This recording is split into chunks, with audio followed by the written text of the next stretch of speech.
أنا العبد الذي كسب الذنوب وصدته الأماني أن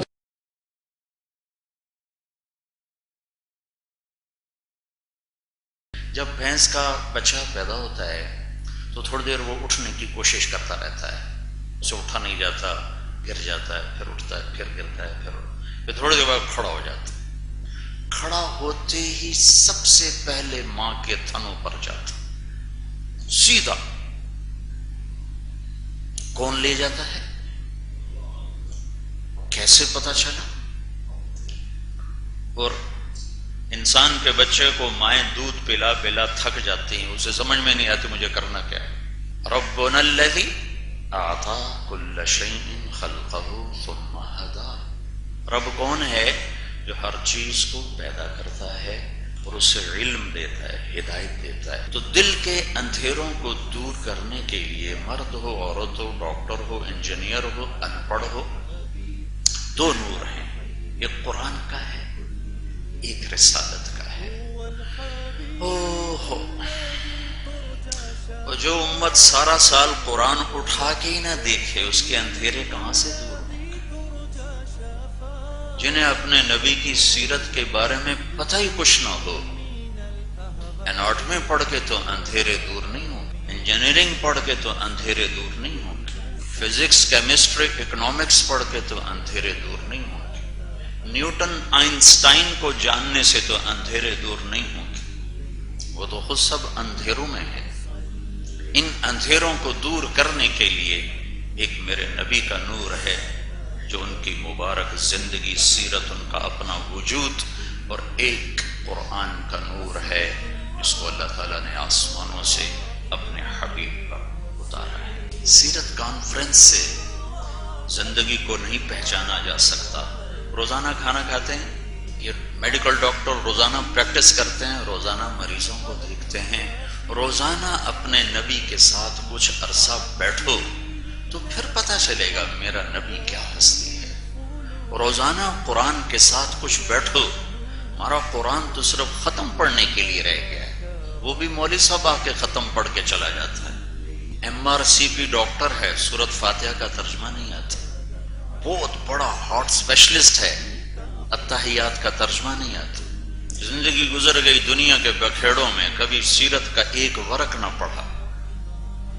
میرے رب نے آپ نے جیسے اللہ نے قرآن کی حفاظت فرمائی، ایسے ہی میرے اللہ نے اپنے محبوب کی زندگی کی حفاظت فرمائی۔ جیسے قرآن کا زیر زبر نہ کوئی چرا سکتا ہے، نہ کوئی بدل سکتا ہے، ایسے ہی محمد مصطفیٰ صلی اللہ علیہ وسلم کی زندگی اور سیرت اور صورت کا نہ کوئی چرا سکتا ہے، اس میں سے کوئی چیز نہ مٹا سکتا ہے، نہ زیادہ کر سکتا ہے، نہ کم کر سکتا ہے، کہ اوپر اللہ کا پہرا ہے۔ تو جو امت اپنے حبیب کی سیرت کا ایک ورق نہ پڑھے، اخبار روزانہ پڑھنا ہے، ڈاکٹر نے بھی، تاجر نے بھی، مرد نے بھی، عورت نے بھی، روزانہ اخبار پڑھنا ہے، جھوٹ کی کائنات روزانہ پڑھتے ہیں،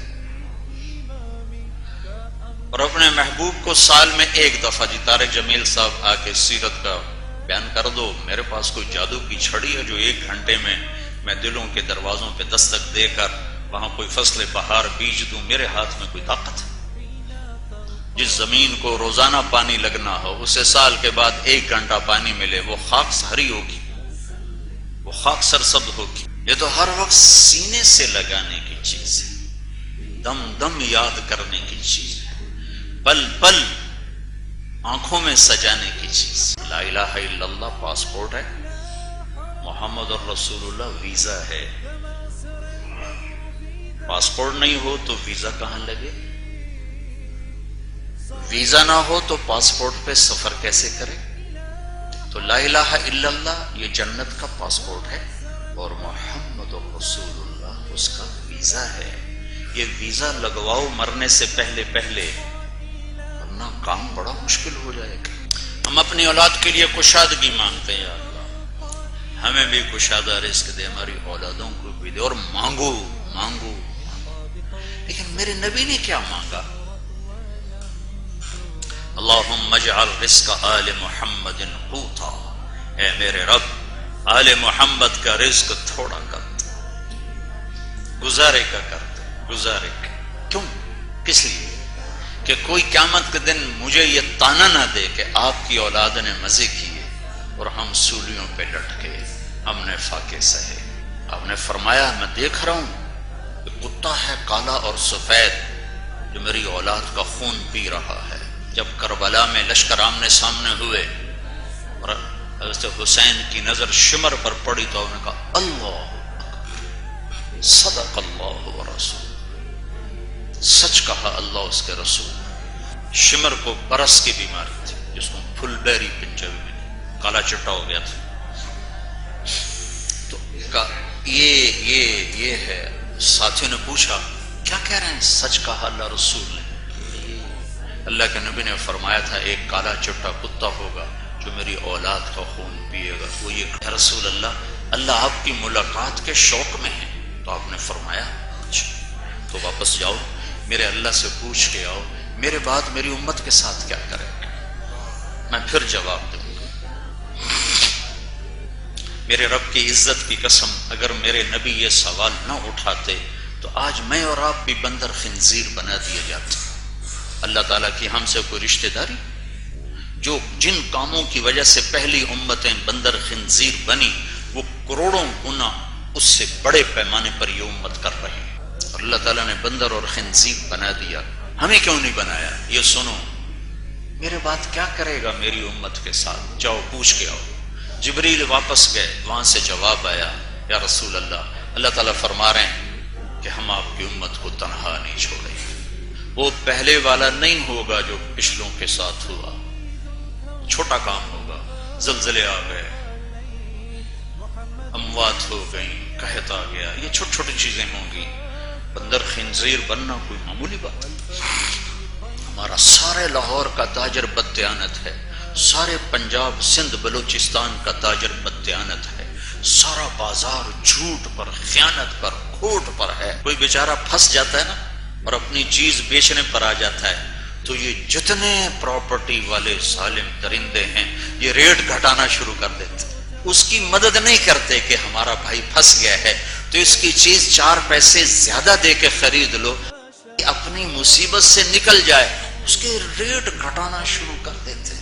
ہاں شعیب علیہ السلام کی قوم پہ عذاب آیا، کس وجہ سے؟ تجارت میں جھوٹ تھا، تجارت میں خیانت تھی، تجارت میں کھوٹ تھا، تجارت میں دھوکہ تھا، تجارت میں سود تھا۔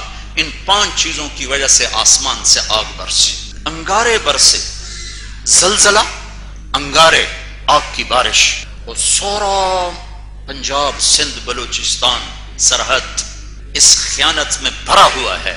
بازار سلامت ہیں، کہیں زلزلہ آ گیا، کہیں سیلاب آ گیا، کہیں گھر بہ گیا، کہیں دھماکہ ہو گیا، چھوٹے چھوٹے عذاب ہیں۔ ورنہ اس خیانت پر شعیب علیہ السلام کی قوم منڈیوں سمیت جل کے خاکستر ہو کے پتھر بنا دیے، بندر بنا دیے، آگ میں جلا دیے، پانیوں میں بہا دیے، ہواؤں میں اڑا دیے، زمین میں دھسا دیے۔ یہی کچھ ہمارے ساتھ بھی ہوتا اگر میرے حبیب کی دعائیں نہ ہوتی۔ 3 چیزیں تباہی کا سبب ہوتی ہیں اور وہ ساری موجود ہیں، ایک ظلم، ایک جھوٹ، ایک خیانت۔ میرا سارا دیس جھوٹ پر ہے، خیانت پر ہے، ظلم۔ جب ڈاکٹر مریض کو کسٹمر سمجھنے لگے ہو، جس دیس میں مریض کو کسٹمر سمجھا جائے اس دیس کا کیا حال، جس میں مریض گاہک بن کے آ رہا، وہاں زرداری بٹھا دو یا جنید بغدادی بٹھا دو، ایک ہی بات۔ طبیب تو مسیحا ہوتا ہے، یہ بھی تاجر بن۔ غیر مسلم ہماری حفاظت میں ہوتے ہیں، ان کے گھروں کو آگ لگا دی جائے۔ یہ کون سا عشق رسول ہے؟ یہ کون سی غیرت ایمان ہے؟ یہ غیرت شیطان ہے۔ اس لیے اپنے محبوب کی زندگی پڑھو، اپنے محبوب کی زندگی سیکھو۔ تم لڑکے لڑکیاں کٹھے پڑھتے ہو، ایک حد فاصل رکھو، اپنی آنکھوں میں حیا رکھو۔ مسلمان کی آنکھ اوپر نہیں اٹھا کرتی، ان آنکھوں نے اللہ کا دیدار کرنا ہے۔ جو آنکھیں حرام دیکھتے دیکھتے مر گئیں وہ اللہ کے دیدار سے محروم ہو جائیں گی۔ ان کانوں نے اللہ کا کلام سننا ہے، ان کانوں نے جنت کی عورتوں کا نغمہ سننا ہے، ان کانوں نے داؤد علیہ السلام محمد مصطفیٰ صلی اللہ علیہ وسلم کا نغمہ سننا ہے۔ یہ گانا سنتے سنتے مر گئے تو ان نغموں سے محروم ہو جائیں۔ میرے رب کا اعلان ہوگا جنت میں، وہ کہاں ہیں جو دنیا میں گانے نہیں سنتے تھے، آج انہیں جنت کا گیت سنایا جائے گا۔ مجھے جنید جمشید نے بتایا کہ جب وہ گاتا تھا کہ ہم جو گانا تیار کرتے ہیں 2 ہفتے، 1 مہینہ، 2 مہینے، 3.5 منٹ کا ہوتا ہے، 3.5 منٹ۔ میں نے کہا اتنا چھوٹا کیوں، اتنا مختصر کیوں؟ کہ اس سے ذرا بھی لمبا ہو تو لوگ بور ہو جاتے ہیں، سنتے نہیں۔ سبحان اللہ۔ جنت کا سب سے چھوٹا گیت جو اللہ سنائے گا وہ صرف 70 سال کا ہوگا۔ تمہارے ہاسٹلوں میں میں خود ہاسٹل میں رہنے والا، زندگی یہیں انہی گلیوں میں گزری ہے، میوزک کی آواز سے در و دیوار گونج رہے ہوتے ہیں، کیوں طبلے سرنگی کے پیچھے اللہ کی آواز سے محروم ہونا چاہتے ہیں؟ میرے عزیزو، اپنے اللہ سے صلح کرو اپنے حبیب کی پاکیزہ زندگی کے ساتھ۔ اس میں 2 چیزیں ہیں، ایک اللہ سے تعلق ہے، اس میں نماز ہے، اس میں عبادات ہے اور اس میں گناہوں سے بچنا ہے، اور ایک اللہ کے بندوں سے تعلق ہے، اس میں اخلاق ہے، اس میں درگزر ہے، اس میں معاف کرنا ہے، اس میں ایک دوسرے کو برداشت کرنا ہے، سہنا ہے۔ اپنے گھر کی زندگی بھی، اپنے گھر کی زندگی میں نبوت والے اخلاق ہوں، باہر کی زندگی میں نبوت والے اخلاق ہوں۔ اپنی زندگی کو ترتیب دو، بیلنس کرو۔ ڈاکٹروں کی کیا، آج تو تاجروں کا بھی یہی حال ہے، بچوں کے لیے نہ ڈاکٹروں کے پاس وقت ہے نہ تاجروں کے پاس وقت ہے۔ میرے نبی کائنات کے مصروف ترین انسان تھے، روزانہ عصر سے مغرب اپنے گھر والوں کے پاس بیٹھتے تھے۔ چونکہ 9 بیویاں تھیں تو اگر باری والے دن جاتے تو 8 دن گزر جاتے، عصر سے مغرب اپنے گھر والوں کو ٹائم دیتے تھے، ساری بیویوں کے پاس جاتے تھے، پھر اپنے 24 گھنٹے کو چند حصوں میں تقسیم کیا تھا۔ ایک حصہ تھا لوگوں کے لیے، ایک وقت تھا لوگوں سے ملاقات، ایک وقت تھا اپنے بیوی، بچے تو تھے ہی نہیں تو حسن حسین سے کھیلتے تھے، حسن حسین سے جا کر کھیلتے تھے اور ان کے سامنے ایسے گھوڑا بن جاتے اور دونوں بچوں کو کمر پہ بٹھا کر کمرے میں چکر لگاتے۔ کائنات کا مصروف ترین انسان۔ ایک وقت تھا اپنی ذاتی خدمت کے لیے، اس میں اپنے کپڑے خود دھوتے، اپنا جوتا خود گانٹتے، اپنے گھر میں جھاڑو دیتے، اپنی بیوی کے ساتھ مل کر کام کرتے۔ حضرت عائشہ کو آٹا گوندنا نہیں آتا تھا تو ان کو آٹا گوند کے دیتے تھے۔ اور ایک وقت رکھا ہوا تھا اپنے اللہ کے لیے جس میں اپنے اللہ سے بات کرتے تھے۔ مصروف ترین انسان نے اپنے وقت کو یوں تقسیم کیا تھا، اللہ کو بھی دے رہے ہیں، بچے دے رہے ہیں، بیوی کو بھی دے رہے ہیں، اپنے آپ کو بھی دے رہے ہیں اور لوگوں کو بھی وقت دے رہے ہیں۔ یہ میرے نبی کی زندگی ہے، زندگی، یہ زندگی۔ اپنی زندگی کو تاجر بھی بیلنس کرے، ڈاکٹر بھی بیلنس کرے، کچھ وقت بچوں کو دے، کچھ اپنے آپ کو دے، کچھ گھر والوں کو دے، کچھ لوگوں کو دے۔ اندھا دھند ایک ہی پیسہ پیسہ پیسہ پیسہ پیسہ۔ اپنے نبی کی زندگی کو سیکھو۔ 2 مختصر بات، ایک اللہ سے جڑ جاؤ نماز کے ذریعے، ایک بندوں سے جڑ جاؤ حسن سلوک اور اخلاق کے ذریعے۔ انشاءاللہ اس کی نیت کرتے ہو تو آج ایک چھوٹا سا بول میرے ساتھ بول دو۔ سب جوان ہو، جوانی کی توبہ اللہ کو پسند ہے، آج توبہ کر کے اٹھو۔ انشاءاللہ جب تم توبہ کرو گے تو الٹے ہاتھ کی فائل ابھی پھٹ کے ریزہ ریزہ ہو جائے گی، پھر یہاں نئے کاغذ لگیں گے۔ ایڈیٹوریم کے باہر کچھ کرو تو الگ بات ہے، پچھلا سارا انشاءاللہ صاف ہو جائے گا۔ تو توبہ کرتے ہو نا، اوپر مستورات بھی، آپ بھی، سب کہو یا اللہ میری توبہ، پھر کہو یا اللہ میری توبہ، پھر کہو یا اللہ میری توبہ۔ اور تجھے پتہ ہے میرے رب، تیرا نبی کا رونا بچوں کے لیے نہیں تھا، روٹی کے لیے نہیں تھا، کپڑے کے لیے نہیں تھا۔ ہمیں پہنچی ہے حدیث پاک کہ جبریل نے پوچھا یا رسول اللہ آپ کیوں رو رہے ہیں؟ تو آپ کے